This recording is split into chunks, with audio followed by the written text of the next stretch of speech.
Prostatit bu nima? Prostatit bu prostata bezining infeksion va noinfeksion yallig'lanish kasalligi bo'lib hisoblanadi.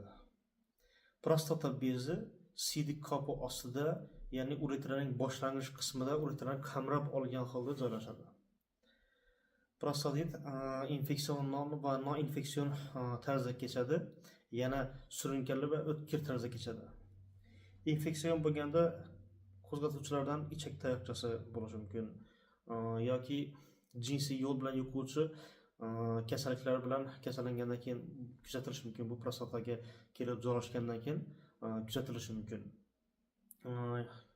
Noinfeksion bo'lganda bunda ich qotishi bo'lishi mumkin yoki sovqotish, immunitetning tushib ketishi, umumiy holsizlikdan keyin kelib chiqishi mumkin yoki noqulay sharoitlarda ishlash yoki jinsiy faollikning sustligi, doimiylik bo'lmasligidan kelib chiqishi mumkin.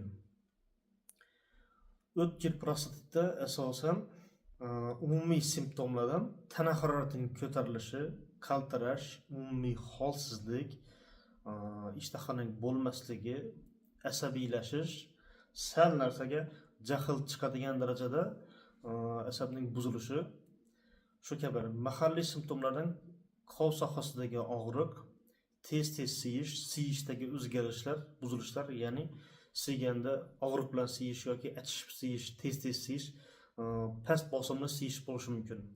Yana mahalliy simptomlardan oraliq sohaga og'riqning taralishi va orqa chiqaruv teshik tarafga og'riqning tarqalishi, olat boshchasigacha taralishi mumkin og'riqlar.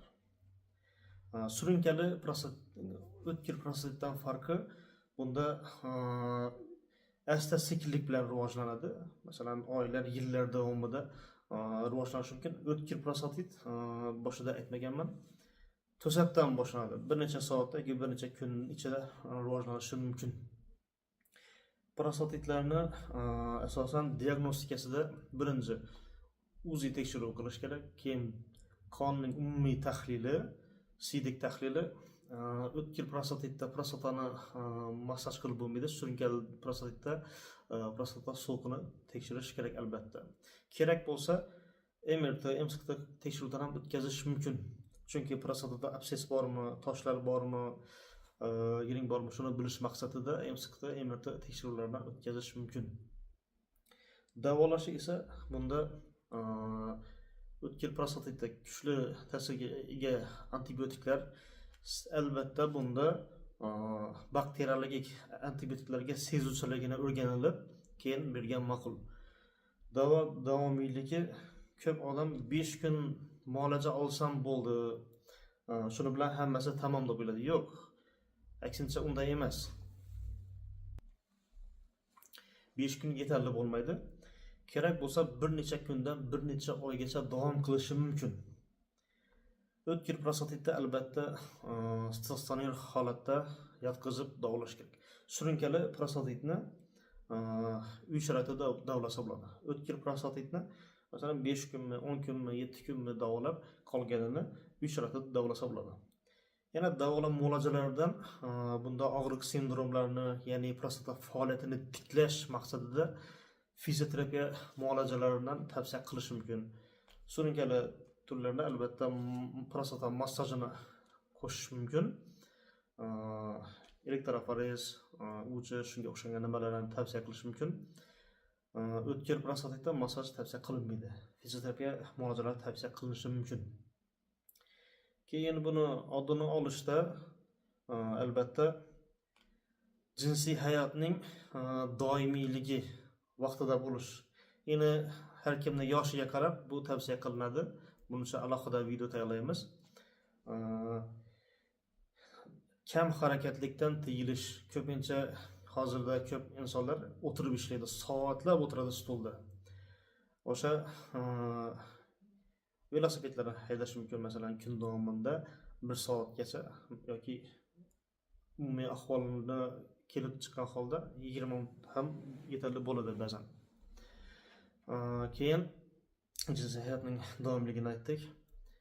Spirtli ichimliklardan, zararli odatlardan, sigaret ulardan, achchiq taomlardan, ziravor taomlardan cheklanish tavsiya qilinadi. ya'ni gaz ichimliklar tarkibida kislotasi yuqori, pH muhiti yuqori bo'lgan ichimliklar, ovqatlar bo'ladimi, shulardan tiyilish tavsiya qilinadi. Davo muolajalari paytida ham, davodan keyin ham shuni tavsiya qilinadi. Ko'pchilik, men nima qilsam bo'ldi, vrachlar aytaveradi, bitta ikkita kosa olgan hech nima bo'lmaydi, 100 gram olgin deydi, foydasi bo'ladi. Yo'q, albatta buni foydasi yo'q. Buni shunchalik qilgan lichina bir teng bo'ladi. Bir teng bo'ladi shunchalik lichina. Keyin biz prostatitni vaqtida davolamasak, asoratlaridan abses bo'lishi mumkin, yiringlab ketishi mumkin yoki tos og'rig'i sindromi kuzatilishi mumkin. Bu og'riqlar doimiy bo'lib qolishi mumkin. Qancha lichina olsangiz ham, davo muolajalarini olsangiz ham og'riq qolmaydi. Ko'pchilik bemorlar 5 kunlik lichinani yozdirib oladi-da, 3 kun oladi yoki 5 kun oladi-da, keyin yana qayta ko'rikka kelsa kelmaydi. Chunki vaqtidan qizg'anadi, ishidan qizg'anib, nima qiladi, sog'liqqa e'tibor qilmaydi. Sal yaxshi bo'lganda to'xtatadi shu yerda. O'zim endi yaxshi bo'laman, bu yog'ini nima qildim deydi. Bu katta xato. Shifokor ko'rsatmasini albatta bajarish kerak. Bu shunchaki emas, albatta bajarish kerak. Og'riq sindromlari boshlandimi, tos chanoq sindromlari. Buni tuzatish qiyin bo'ladi. Shuning uchun sizda asabingiz ketadi. Tajovuzkor bo'lib qolasiz. Sal narsaga jahlingiz chiqib urishadigan bo'lib qolasiz. Kimni ko'rsangiz qasd olishga nima qilasiz. Shuning uchun davo muolajalarini shifokorning ko'rsatmasiga albatta sabrlik bilan, birinchi sabrlik bilan davolanish kerak. Yana qaytarib aytaman, shu sabr bilan davolanish kerak. Ko'pchiliklar to'g'ri 5 kun lichin olgandan keyin yaxshi bo'ladi, lekin asorat bermagan bo'ladi. Buni asoratlari prostata bezini yallig'lanishi, urug' yo'llar, urug' pufakchalarining yallig'lanishiga o'tib ketib, albatta moyaklarga ham boradi bu. Epidemit, orxoepidemit o'z navbatida pielonefrit, sistit shularni qo'zishiga ham olib keladi. Shuning uchun faqat davolashga kelganda prostata bezini emas, kerak bo'lsa buyraklar, ichki a'zolarni ham tekshirib, umumiy biokimiya analizalarini topshirib davolangan ma'qul.